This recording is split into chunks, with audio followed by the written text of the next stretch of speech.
Bueno, hoy tenemos clase de interacciones cardiopulmonares. Les prometo que es la última vez que les voy a quemar la cabeza porque es brava, tienen que arrancar por el final. Pero es muy interesante porque hay muchos mitos alrededor de esto, muchas creencias equívocas respecto a qué pasa cuando ventilamos a un paciente desde el punto de vista cardiovascular, qué repercusión tiene. Vamos a avanzar, ¿sí? Bueno, ¿sí? En general, digamos, lo que vamos a ver es qué tipo de interacciones hay entre el sistema respiratorio y el sistema cardiovascular durante los ciclos cardíaco y respiratorio, ¿sí? Es lo medio obvio que les voy a decir, pero al encontrarse dentro del tórax, el corazón está sometido a los cambios de la presión intratorácica, ¿no? Y durante el ciclo respiratorio van a haber determinados cambios, ¿sí?, en esta presión intratorácica que genere determinados gradientes de presión entre la sangre que entra al tórax y que sale, ¿sí? Adelantándonos un poco, la que entra al tórax nos referimos al retorno venoso y la que sale nos referimos al volumen minuto, ¿sí? Al volumen sistólico, perdón, sí, están muy relacionados, ¿no? Además, tenemos otras expresiones, digamos, que afectan al retorno venoso, como por ejemplo la atmosférica y la intraabdominal, que ya no nos interesan tanto, pero también tienen cierta incidencia. Nosotros vamos a ver puntualmente lo respiratorio, ¿sí?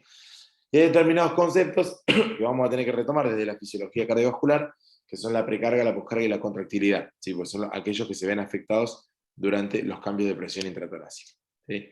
Un mini recordatorio de los circuitos mayor y menor, digamos, ¿no? El circuito sistémico, ¿sí? Con la raíz, con la aorta, que va hacia la circulación periférica, ¿no? Por supuesto, vuelve por la vena cava inferior y por la vena cava superior, y el pequeño circuito o circuito pulmonar, donde la sangre pasa por el pulmón y se oxigena. Esto es sencillito. Vamos a retomar algunos de estos conceptos. ¿Alguien se acuerda de los experimentos con el músculo papilar del gato? El músculo papilar del gato era un experimento que figuraba en el viejo libro de Bestie Taylor, si no me equivoco, una edición vieja, donde se habían hecho determinadas experiencias, se había colgado el músculo de un sistema con una determinada pesa abajo, y esa pesa apoyaba en un soporte, ¿sí? Entonces, cuando digamos, el músculo se buscaba contraer, ¿sí? En primera instancia se consideraba que aquello que representaba esa pesa y ese estiramiento que le representaba al músculo antes de contraerse, era la precarga, ¿sí? Aquello que distiende al ventrículo en términos ya ventriculares, no musculares, antes de iniciar la contracción, ¿sí? Aquello a lo que está cara a cara, a la que está expuesta el ventrículo antes de iniciar la contracción. Y en general tiene que ver con el volumen de fin de diástole o la presión de fin de diástole. El ventrículo se llena, ¿sí? Y ese estiramiento le representa una determinada precarga, ¿sí? El nombre del medio que lo dice. La poscarga, en el músculo papilar, era cuando se buscaba contraer ese peso que le representaba digamos, esa resistencia a la contracción, digamos, ¿no? Entonces, en el músculo se refiere a aquella resistencia que se encuentra el ventrículo cuando quiere eyectar la sangre hacia los grandes vasos. En general está relacionado con la resistencia vascular y fundamentalmente con la impedancia aórtica, digamos, con la elasticidad que tiene la aorta y el resto del calibre vascular. Si uno tuviera que relacionar a conceptos clínicos estos dos, uno la precarga la podría relacionar con la volemia, dicho de alguna manera, ¿sí? O sea, con el volumen que hay en el intravascular, y la poscarga la podría relacionar con la presión arterial, ¿sí? Así que ese sería un poco trasladándolo a esto. Cuando hablamos de gasto cardíaco, estos conceptos hay que tratar de tenerlos claros porque cuando avancemos van a ir cambiando con los cambios de presión, ¿sí? Van a ir, como les decía, el concepto de gasto cardíaco volumen minuto es el volumen eyectado por el ventrículo en un minuto, ¿sí? Así como cuando hablamos de volumen minuto respiratorio, era volumen tidal por frecuencia cardíaca, es volumen sistólico por frecuencia, perdón, por frecuencia respiratoria el otro, acá es volumen sistólico por frecuencia cardíaca, es cuánta sangre circula por una sección de la aorta, o cuánta eyecta el ventrículo en un minuto, ¿sí? Bien. Y el retorno venoso es la tasa de flujo, digamos, es aquel flujo, aquella sangre que vuelve al corazón, ¿sí? Que normalmente es un equivalente al gasto cardíaco, porque es lo mismo lo que eyecta que lo que viene, en general, ¿sí? Si no, el sistema se saturaría por algún lado. Bien, así que estos son los conceptos que vamos a arrancar. La PVC es una presión que uno mide en la aurícula derecha, o en realidad, para decirlo mejor, en la vena cava superior, suele ser un equivalente a la presión en la aurícula derecha, ¿sí? Es una presión venosa, por supuesto, presión venosa central. Durante mucho tiempo se la consideró un equivalente de la volemia. Se consideraba que los pacientes con PVCs bajas estaban desprecargados o deshidratados, y aquellos pacientes con PVC alta estaban sobrehidratados, cosa que hoy ha caído completamente en desuso, ya se sabe que no es así, ¿sí? Ya vamos a avanzar un poco sobre eso, con ciertos conceptos de monitoreo hemodinámico funcional muy cortitos. Y hay otra presión que es importante, digamos, en todo esto, que es la presión wedge, o presión de oclusión de la arteria pulmonar, que algunos lo han considerado un sinónimo de presión capilar pulmonar, pero no es lo mismo. Desde el punto de vista físico, por eso les puse ese dibujito ahí. Uno cuando pone un catéter de Swan-Ganz es un catéter con un balón que llega hasta una arteriola pulmonar, y desde el punto de vista físico representa, bueno, este catéter llega ahí y se infla un balón y se genera una columna estática de sangre, ¿sí? Y hay físicamente lo que representa es la presión que ejerce la primer colateral sobre esa columna estática de sangre, que en definitiva llega al ventrículo. Por ende, uno puede medianamente considerar que esto representa la presión de fin de diástole del ventrículo izquierdo. No es del todo, desde el punto de vista semántico, no es del todo correcto, pero es lo que más se acerca, ¿sí? Y si alguien, una pequeña anécdota, ¿se acuerdan cómo se le ocurrió a estas dos, a Jeremy Swan, creo que era, y el otro no me acuerdo los nombres, pero se les ocurrió esto del catéter de Swan-Ganz? ¿Saben? Estaban viendo una regata, una carrera de veleros.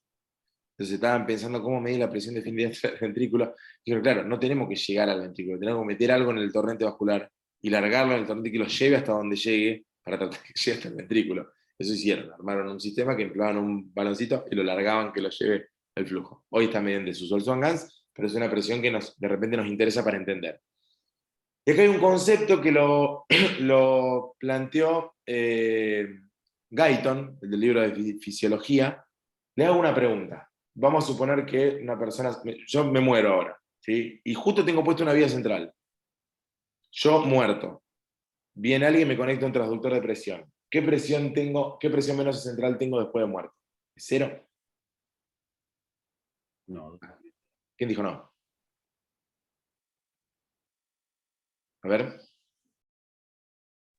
Yo no fui, pero me... César, no te escuché, se cortó. Que yo no fui, pero me sumo. Ah, es no, tal cual.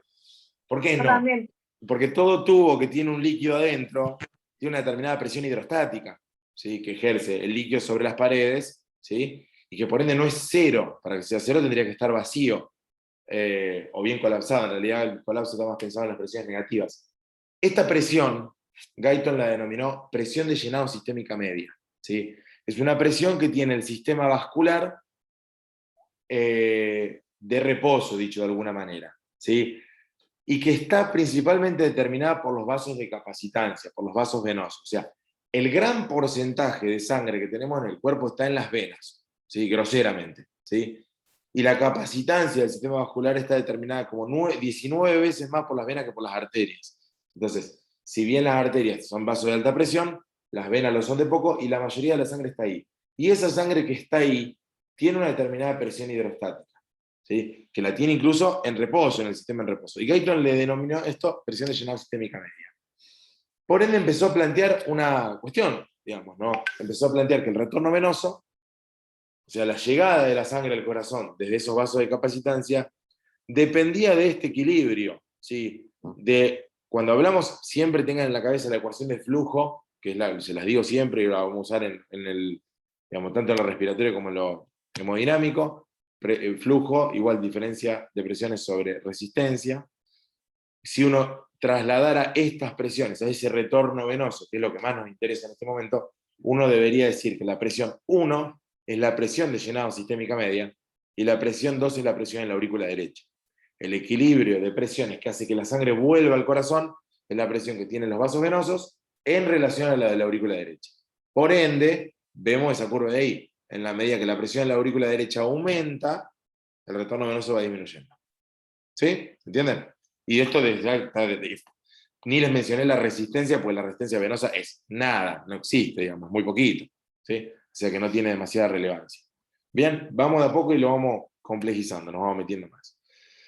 Vamos un poquito para otro lado, ¿sí? Esta curva es la famosa curva de Frank Starling. Otto Frank y Mark Starling eran dos investigadores. Frank Starling no es el nombre Frank, sino que era el apellido de otra persona, que descubrieron que el ventrículo tenía esta forma de comportarse en relación a la precarga.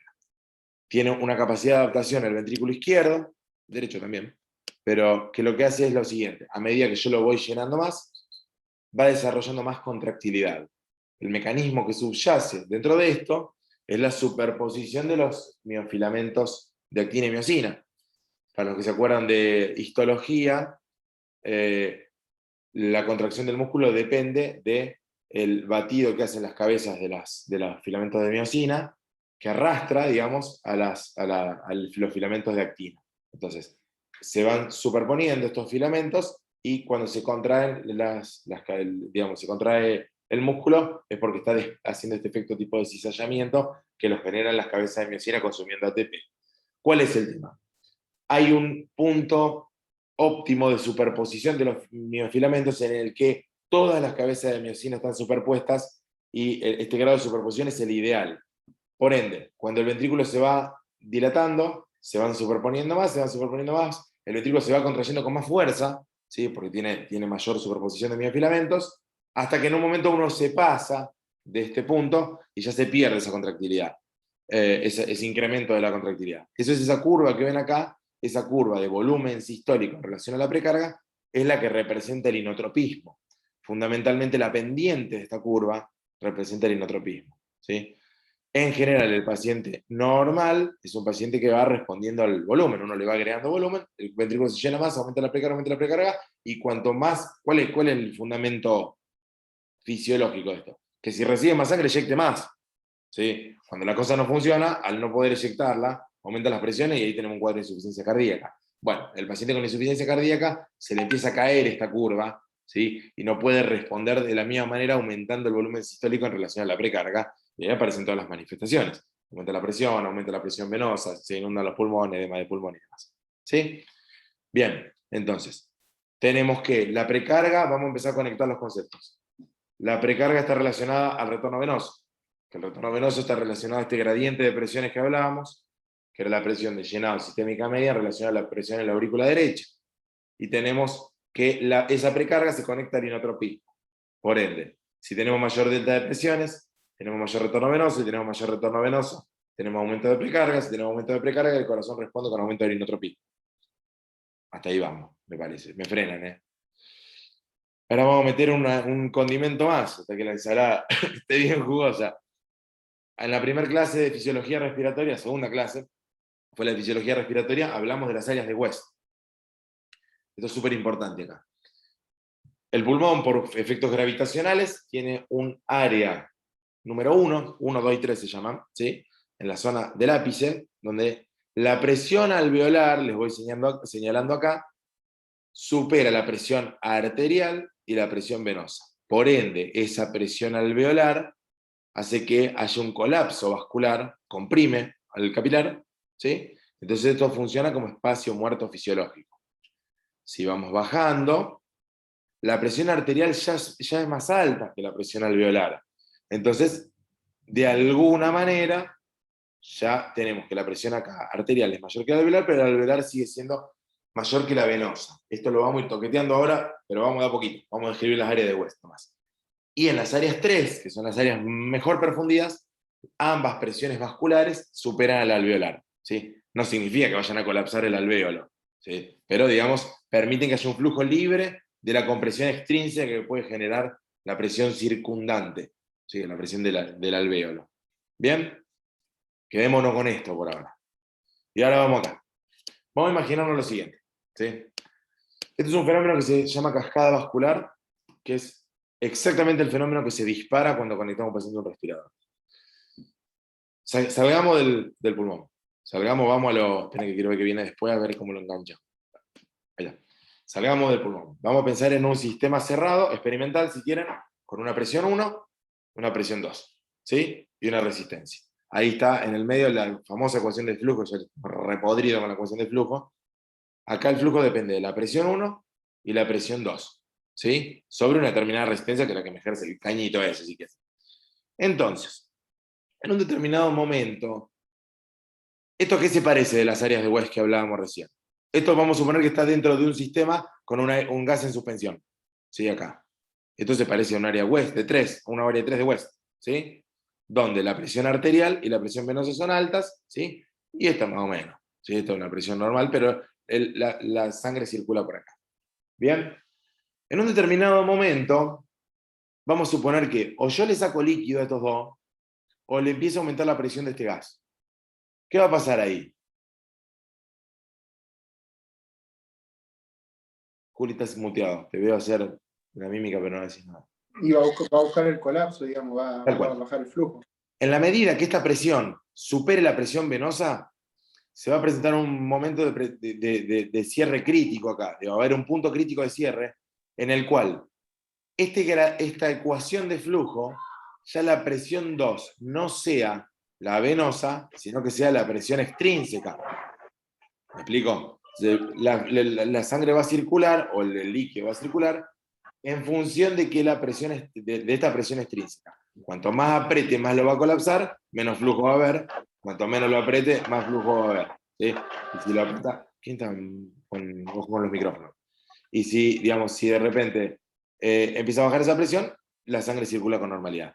O sea que esto, en función de la presión circundante, se puede convertir en un área 3, un área 2 de West. Si eventualmente esta presión fuera muchísimo más alta, se convierte en un área 1. ¿Bien? Si esto nosotros lo trasladamos al pulmón, ahora lo vamos a ver, lo vamos a trasladar, después lo vamos a pasar al pulmón. ¿Sí? Esto no sé por qué me quedó acá, ¿sí? Pero ya que estamos se los digo. Esto pasa normalmente en los ventrículos en inspiración y expiración. ¿Sí? Este me quedó en el medio, que no debería ir acá. En inspiración, normalmente hay un aumento de la precarga, ¿sí? Presión negativa, aumenta el retorno venoso, bajo la presión en la aurícula derecha, cuando inspiro, ¿sí? Esto es ventilación espontánea, ¿sí? Y lo inverso pasa en el ventrículo izquierdo, ¿sí? En general hay un fenómeno de interdependencia ventricular que tiene que ver un poco con el movimiento del septum también, donde una cosa repercute del otro lado. Pero vamos a seguir con esto, ¿sí? Entonces, acá avanzamos un poquito más, ¿sí? Estamos acá en un área 2 de West, ¿sí? Fíjense lo que dice abajo. El flujo depende ya del gradiente entre P1 y PE, ¿sí? Que es la presión extrínseca. Si sigo aumentándolo, ya genera un momento de colapso vascular donde el flujo se vuelve cero. Ya nos pasamos a un área 1 de West. Si nosotros esto lo quisiéramos trasladar a las presiones intratorácicas, descubriríamos que la presión 1 es la presión de llenado sistémica media, la presión 2 es la presión en la aurícula derecha, y la PE es la presión intratorácica, fundamentalmente la PIP, ya después le voy a decir por qué. Entonces, ante un aumento de la presión intratorácica, cuando nosotros conectamos al paciente en el respirador, lo que estamos haciendo es transformar áreas 3 de West en áreas 2 de West, y áreas 2 en áreas 1. Por ende, todo eso va a hacer que el flujo no avance. Nosotros, además de aumentar la presión intratorácica, vamos a aumentar la presión en la aurícula derecha, ¿sí? Pues se traslada esa presión. Por ende, todas las variables que me condicionan el flujo están aumentando, y esto va a generar una gran caída del retorno venoso. Esa caída del retorno venoso me genera secundariamente una caída del volumen minuto, y al paciente, ¿qué le pasa? ¿Sí? Normalmente ese paciente le baja la presión arterial. ¿Vieron que uno intuba a un paciente y al rato está chocado? Y todo el mundo dice, es la sedación. No es la sedación, es la presión intratorácica. ¿Sí? Entonces, lo mismo pasa en quirófano, para un paciente. Además de que se lo vasodilata con los anestésicos, ¿sí? Se lo conecta al respirador, cae el retorno venoso y el anestesista se enoja porque se piensa que le está sangrando el cirujano por ahí. No está sangrando nada, es un mecanismo que tiene que ver con las presiones. Fíjense, entonces, cuando le ponemos la presión, le agregamos presión positiva, el retorno venoso del ventrículo derecho disminuye, por ende disminuye el llenado del ventrículo izquierdo, ¿sí? Y por ende disminuye el volumen que llega, y por eso disminuye la presión arterial, ¿sí? A la inversa pasa, dicho de alguna manera, en el otro ventrículo, ¿sí? Bien, entonces acá vamos conectando los efectos, ¿sí? Esto es muy importante tenerlo en cuenta. ¿A alguien se le ocurre qué podría hacer para contrarrestar este fenómeno? así a priori con lo que dijimos?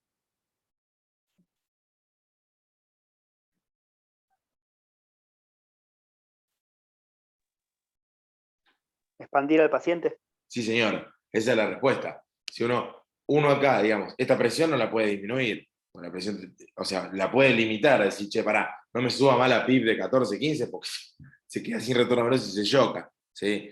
Entonces, ¿qué puede hacer? Empezar a pasarle líquido para tratar de aumentar las presiones intravasculares, no tener tanto colapso, no tener tanta caída del retorno venoso y mantener la presión arterial. ¿Bien? Esa es la respuesta, digamos. Este interjuego entre el aumento de la presión intratorácica y la disminución de la presión intravascular, que va todo en detrimento del hemodinámico, yo lo contrarresto con líquido, ¿sí? Con líquido. Ni siquiera con un vasopresor, digamos, el vasopresor me puede ayudar, pero hasta ahí nomás. Yo voy a mantener las áreas 3 de West, que son las que a mí me interesan para mantener la perfusión, el intercambio gaseoso y demás, a expensas de pasarle líquido, ¿sí? No a expensas de otra cosa. Perfecto. Entonces, repasamos. Es como un infarto de ventrículo derecho. Claro, exactamente. El infarto del ventrículo derecho tiene un poco la partícula. Se comporta el ventrículo derecho, César lo sabe mejor que yo, se comporta como un tubo. Cuando se claudica el ventrículo derecho, equilibra todas las presiones diastólicas, la de la presión la pulmonar, la de diastólica del ventrículo, la WED, son todas iguales, porque nada, se convierte en esto y toda la presión circundante lo colapsa. Entonces, líquido, líquido, líquido para mantenerlo abierto y que siga funcionando. Es exactamente lo mismo. Bien, entonces, repasando, ventilación mecánica, hay una N que alguien se comió porque esto me lo robé de algún lado. Aumento de la presión intratorácica.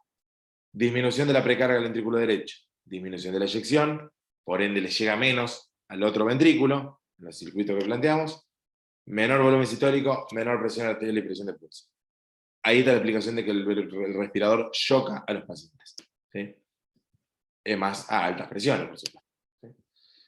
Bien, un efecto hemodinámico, entonces, acá está un poco descrito de la misma manera, aumento de la presión intratorácica, aumenta la intrapleural también, acá ya se mete un poco en otras presiones, disminuye el flujo a través de las venas cava, disminuye la presión de llenado del ventrículo derecho, disminuye el volumen de eyección del ventrículo derecho, aumenta la poscarga, disminuye el flujo arterial pulmonar, el sistémico y el gasto cardíaco.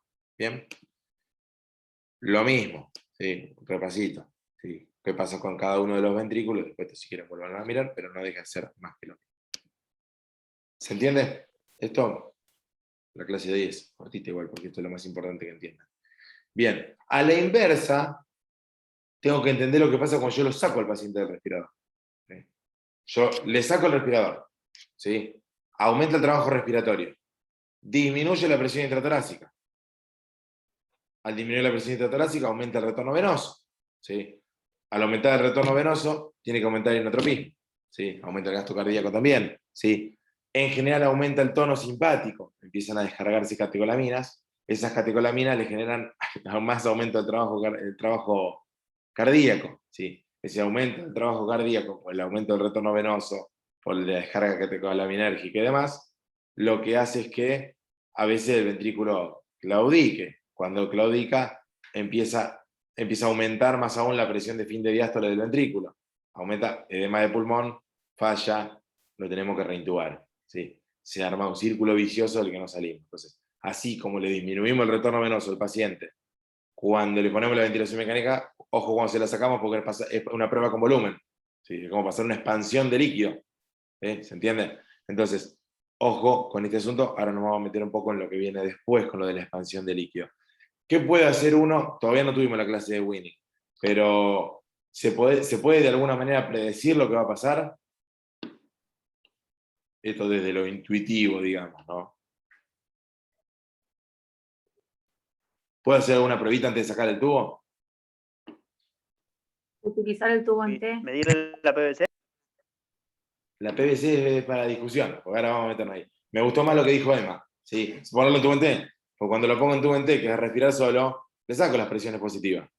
¿Sí? Entonces, el paciente respira solo a presión negativa. Y ahí voy a ya tantear un poco hemodinámicamente qué es lo que pasa. Si bien sabemos que, ya lo vamos a ver en Winning, soporte y tubo en T como método de Winning no son distintos, en este sentido sí son distintos, ¿sí? Porque uno le permite hacer una pequeña pruebita. Lo que vos decís, César, de la PVC, de alguna manera no está mal si uno se encuentra una PVC alta. ¿Sí? O sea, si vos le medís la PVC, te da 25 de PVC, eso no está bien, digamos, ¿no? Pero, y nadie se le ocurriría extubar a un paciente con 15 de PIB, pensando en que esa PVC está alta por la PIB, ¿no?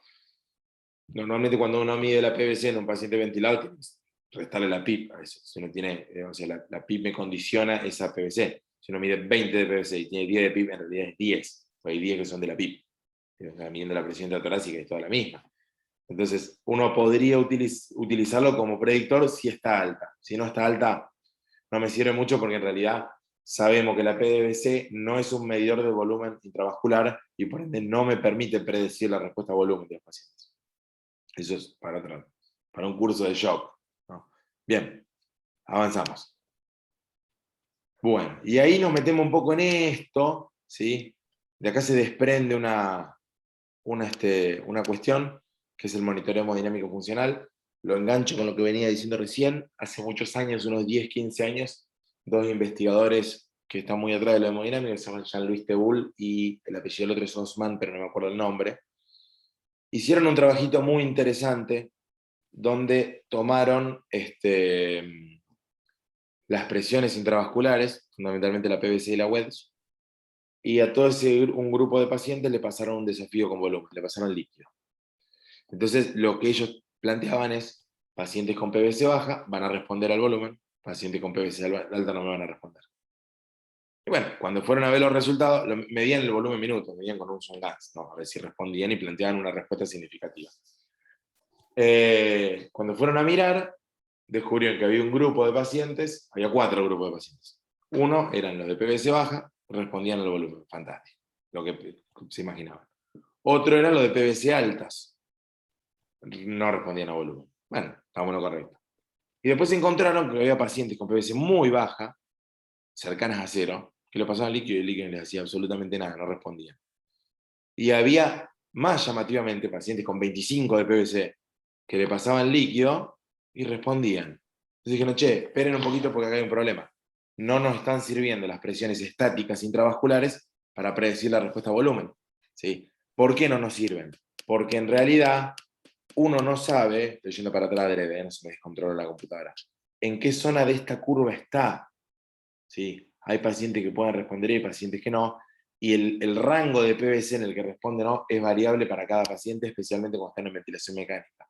Lo que sí sabe, ¿sí?, es que hay determinados cambios que genera la ventilación mecánica a nivel intratorácico que me permiten más o menos predecir qué es lo que va a pasar. ¿De qué manera? Esto es una curva de presión de pulso. Es un paciente que le enchufaron una vía arterial. ¿En qué lo hicimos esto? ¿Con Boema? ¿Lo hicimos la otra vez en la terapia? Sí, conmigo. Ahí está. Le pusimos la otra vez a un paciente una vía arterial y me grafica esto, ¿sí? Entonces uno lo que hace es, de alguna manera, acuérdense de lo que yo les decía, cuando el paciente inspira, vamos para acá, vamos para atrás, aumenta la presión intratorácica, ¿sí? Por ende disminuye la precarga del volumen del ventrículo derecho, disminuye la precarga, etcétera, etcétera, termina esto redundando en que disminuye el volumen sistólico. El área bajo la curva de un registro de TAM, de presión arterial, representa el volumen sistólico. Entonces, uno debería esperar que ante aumento de la presión intratorácica, ese registrito arterial, es este que estábamos acá, disminuya, ¿sí? Y ante disminuciones de la presión intratorácica, este aumente, ¿sí? Entonces, ¿qué está pasando acá? Lo que está pasando es que cada aumento de esa curva, lo que me representa es la respuesta del ventrículo desde su inotropismo a el aumento de precarga. O sea, cuando el paciente exhala en ventilación mecánica, aumenta el retorno venoso, ¿sí? Al aumentar el retorno venoso, aumenta el volumen sistólico, y por ende me aumenta esta curva. Lo que se hizo fue lo siguiente, ¿sí? Se midió el delta, o sea, el PP max, que es el punto más alto de acá, el punto más bajo de acá, en inspiración y en expiración, ¿sí? Y se hizo una relación de esto porcentual, y se vio que todos aquellos pacientes, no me acuerdo el número, creo que es 15%, que tienen más de 15% de variabilidad de la presión de pulso, podían... 30 acá, perdón, acá está, 30%.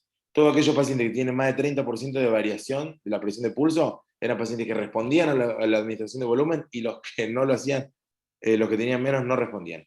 Y se terminó el uso de la PVC. ¿Sí? Salvo la PVC para lo único que sirve, para ver si está alta las presiones, que eso es patológico. ¿sí? Todo lo demás valores no tiene ninguna importancia. Acá lo que estamos haciendo con cada ciclo ventilatorio son mini expansiones y liberaciones de volumen, dicho de alguna manera, y puedo ver cómo está respondiendo el ventrículo con la variación de la presión de pulso. ¿Sí? Tiene ciertas limitantes. ¿Qué pasa con el paciente con una fibrilación auricular, por ejemplo? Porque los volúmenes sistólicos son todos distintos. ¿Sí? Pues tiene diferentes diástoles. ¿Qué pasa con el paciente que está desadaptado al ventilador? O que asiste, que mete presión negativa intratorácica, se me despelota todo. Esto en realidad está pensado con ciertos estándares de ventilación, que son más de determinado valor de volumen tidal, el paciente relajado, sin asistir, tiene ciertas condiciones que el paciente debe cumplir, que me permite que esto tenga esa sensibilidad que es predecir con más de un 90% de certeza lo que va a pasar con el volumen. Si ya la cosa se me sale de ahí, ya empieza a ser más falible el mecanismo. El otro problema es que te pone arterial a todo el mundo. ¿Sí? Entonces, también se puede hacer una extrapolación de todas las curvas del pletismográfica del saturómetro. ¿Sí? Siempre el paciente en presión positiva. ¿Sí? En presión negativa es más difícil, digamos, no sirve, esto es muy difícil. Por parte del paciente que respira solo, no respira siempre igual.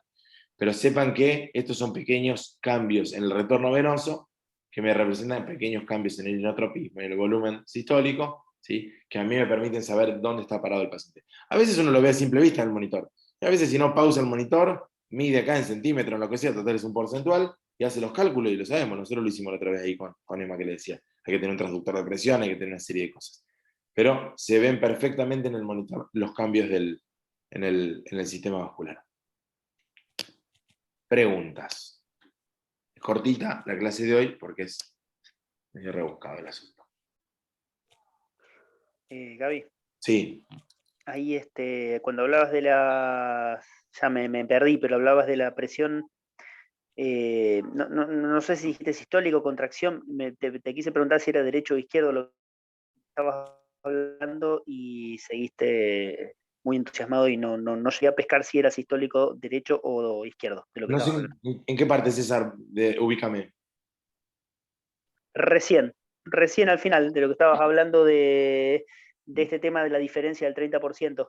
Sí, si es qué cosa me decías, si esta presión que estamos midiendo. Claro, si es derecho o izquierdo. No, es la presión puesta en una arterial, es izquierdo esto. Bien. Sí, es izquierdo, es una TAP, digamos. Una vía en una radial o una femoral. ¿Entendió? Si estás hablando, estás muteado, aparte no te veo la cara, pues estás. Sí. No, ya está. Claro, Era eso nomás, gracias. ¿algo más? En realidad, el mensaje más importante es que entiendan que, digamos, que el meterle presión positiva intratorácica tiene cierta repercusión hemodinámica, digamos. Cuando uno intuba al paciente, ojo atrás con la presión porque se choca. Si se choca, pasémosle líquido porque el mecanismo es el que les explicábamos, digamos. No salgamos como unos locos con la noradrenalina. A ver, no van a ponerse en fundamentalista de la fisiopatología y decir 40 de sistólica, no, pasale líquido. Le pasaste 3 litros, tiene 50, no, pasale líquido. No, tampoco vamos a dejar al paciente morir, digamos, no. Hay que corregir las variables hemodinámicas groseras en algunos momentos, a pesar, le puedo poner el mismo ejemplo con el shock hipovolémico. El shock hipovolémico, a nadie se le ocurriría a priori arrancar con un vasopresor, ¿sí? Con noradrenalina, porque uno sabe que está vasocontraído, que no tiene volumen. Pero si hoy empiezo a pasar volumen y tiene 30 de sistólica, no voy a llegar a pasarle volumen, se va a morir antes. Entonces, tenemos que tener presión de alguna manera en la raíz aórtica para que se perfunda sus coronarias, porque si mejor no, se va a morir el paciente antes que yo pueda resolver la patología. Pero el entender qué es lo que pasa me permite intervenir desde el lado correcto. Esto hoy les contaba un poco a Julián y a Lucía, no sé si está Lucía, pero sobre determinar. No, les contaba a alguien que estuvo en uno de los talleres, no recuerdo quién. Pero este mecanismo es muy notorio en los pacientes con hipertensión pulmonar. Cuando uno tiene un paciente con hipertensión pulmonar, cuando son hipertensiones pulmonares severas, en general, cuando uno lo ventila, tiene que salir corriendo atrás, si tiene la complejidad, estoy hablando del lugar de alta complejidad, a asistir de alguna manera ese ventrículo, porque claudica el ventrículo derecho. No aguanta ese aumento violento de la poscarga, ¿sí? Y claudica. Lo que decía, cuando hablábamos del infarto recién, pero inminente. Yo cuando hice la residencia, que hice en la Fundación Favaloro, en general estos pacientes con hipertensión pulmonar severa, era ventilarlo y llamar al cirujano para poner una centrífuga o algún sistema de asistencia porque no duraban nada, era imposible de reanimarlos. ¿sí? Ahí uno lo ve bien evidente, digamos, llevado un poco al extremo. Sí, pero no es menor el mecanismo. Ahí dice Julián. Lo hablamos hoy con nuestras plantas, sí. Muy bien. Los escucho. ¿Preguntas? Y en ese paciente, por ejemplo, con hipertensión pulmonar, ¿cómo revertir la situación? ¿Cómo dijiste? Y yo arrancaría de entrada a pasarle mucho líquido. Y saber que probablemente conectado al respirador, inexorablemente lo lleva a una falla ventricular incorregible prácticamente. Desde ya, vos le podés poner inotrópico, por supuesto. En general vas a empezar a rebuscártela y decir, "Ay, ¿qué inotrópico uso? Voy a tratar de usar, qué sé yo, isoproterenol, que le genera un poco de vasodilatación pulmonar y aumenta el inotropismo. Voy a tratar de usar milrinona, que la milrinona produce, en general también, genera mayor vasodilatación pulmonar. Le voy a buscar un poquito la vuelta, ¿sí? Porque yo ya sé que se me viene la falla ventricular, ¿sí? Entonces entre el líquido y lo inotrópico voy a tratar de atajarlo, pero es muy difícil cuando es así. ¿Sí? Sirve como ejemplo, no son muchos los pacientes que uno le pasa esto. ¿Alguno más? ¿Preguntas? Bueno, ¿qué nos queda por delante? Nos queda, todavía hay gente que mañana va a venir a hacer el taller. Los que no pudieron venir, porque se les complicó esta semana, que hubo 3 o 4 casos de gente que se había anotado y no pudo venir, todavía la semana que viene podemos seguir haciéndolo. Entiendo que para los que están afuera ahora con las complicaciones de con las limitaciones y restricciones de circulación se complica un poco. Sé que los que somos todos personas de salud, la mayoría están acá por ahí. Si alguno necesita que uno le haga algún certificado comprobante o algo para venir, no hay ningún problema, lo hacemos. No creo que nadie se meta a romperle mucho al personal de salud, pero bueno, entiendo los que no puedan venir por eso. Ya estuvimos hablando ahí con Micaela, que está ahí presente por este asunto, por ejemplo, con un par más, con Julia. Pero bueno, los dejo un poco a lo que puedan hacer. Mañana vamos a hacer el taller nos queda el lunes clase de Winning. El miércoles clase de ventilación mecánica en COVID-19. El viernes, si tienen ganas, yo creo que lo tenemos que hacer, podemos hacer un espacio para charlar del tema que quieren y resolver dudas en el mismo horario. Y el fin de semana siguiente, les voy a habilitar para que hagan el examen. ¿Sí? Les voy adelantando cómo es, son 30 preguntas multiple choice. Algunas son muy sencillas, otras no tanto, pero tienen la posibilidad de mirar el apunte. Están todas ahí las respuestas. Es más, tratar de entender, y las que son difíciles, más tratar de entender y razonar que buscar el dato. Para otras, buscar el dato nomás. No creo que haya ni demasiado límite de tiempo ni nada de eso. Lo vamos a hacer seguro en un formulario lo tengo transcrito ya, pero tengo que hacer unas pruebitas. En un formulario de Google que uno entra y completa y lo manda después. Y para los interesados, me voy adelantando, después lo volvemos a repasar. El sábado a la tardecita, noche o el domingo de la otra semana, si quieren podemos hacer una corrección del examen, que me parece que por ahí es lo más valioso, porque los exámenes son una oportunidad más para aprender que otra cosa, no para romperle la paciencia a nadie, digamos, ¿no? Sino que es una forma, a todos nos ha pasado, digamos, cosas que no sabíamos, o sí sabíamos, o dudamos en un examen, después te lo acordás para siempre. Así que creo que no hay que desaprovechar el examen y la explicación que puede surgir de eso. Así que bueno, si no hay dudas, nos vemos para los que vienen al taller mañana, para los que no, nos vemos el lunes en la clase.